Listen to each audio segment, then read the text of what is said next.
I am the master of my fate. I am the captain of my soul. I am living the dream. And I want you to live the dream, because I'm not living the dream because I'm special. I'm living the dream because I was obedient to the call of the dream. So often we spend our lives wishing and hoping and hoping and wishing and desiring things. This is what I know for sure. You don't get what you wish for. You don't even get what you hope for. You get what you believe. So what is it you believe and know to be God's dream for you? So I live in the dream. I'm living in the space of the dream, and dream's good, dream's good. The dream is greater than anything that I could have imagined. I am responsible for the choices that I make in my life. I am responsible. I am responsible. So obviously I grew up and was better able to articulate what those words really mean. And I discovered in physics class, the third law of motion in physics says, for every action, it's called Newton's law, and it says for every action, there is an equal and opposite reaction. So what does that mean?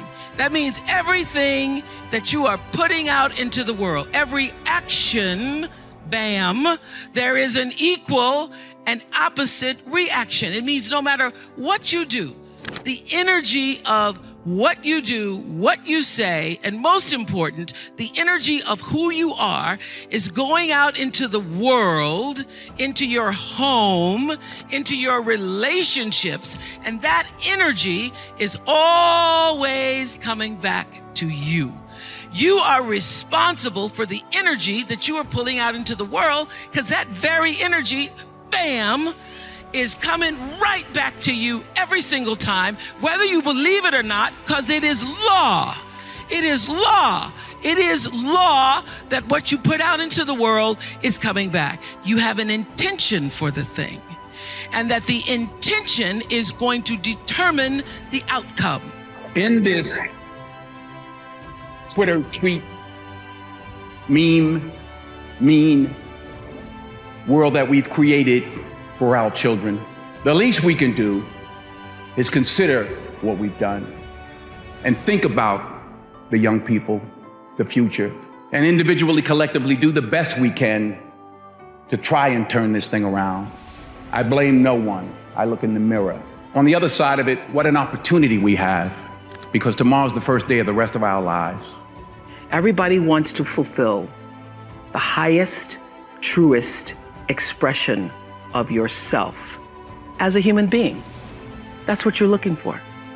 The highest, truest expression of yourself as a human being. And because I understand that if you're working in a bakery and that's where you want to be, and that may be what you've always wanted to do, is to bake pies for people or bake cakes for people or to offer your gift, then that's for you. And there's no difference between you and me, except that's your platform. That's your show every day. So my understanding of that has allowed me to reach everyone. To reach everyone. And there's no way that you wouldn't, because that's what I truly feel. So I was torn between what the world was saying to me and what I felt to be the truth for myself. It felt like an unnatural act for me reporting, although I knew that to a lot of people it was glamorous. And I started to just inside myself think, what do I really want to do, what I really want to do. And I will say this, knowing what you don't want to do is the best possible place to be if you don't know what to do.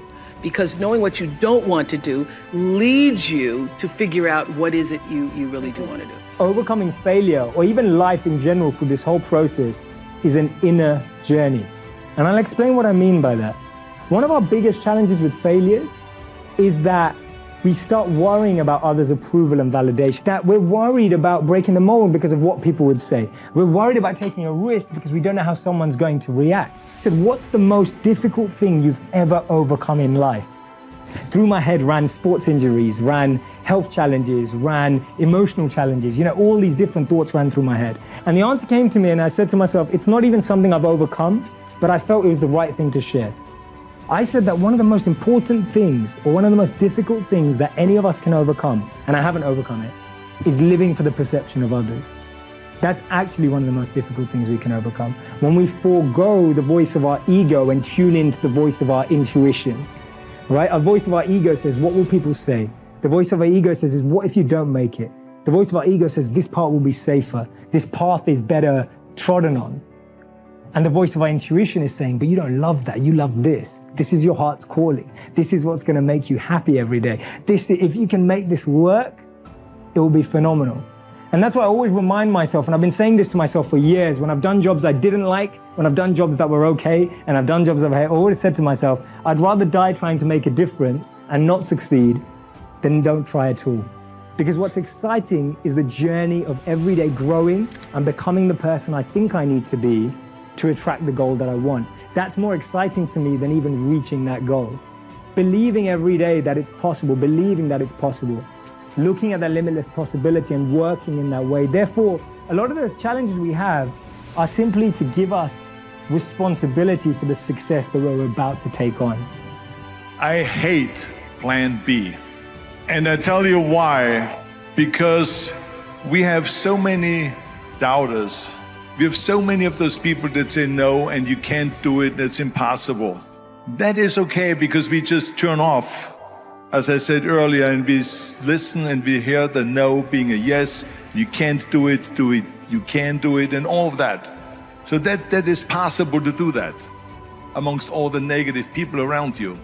But when you start doubting yourself, that's very dangerous. Because now what you're basically saying is that if my plan doesn't work, I have a fallback plan, I have a plan B.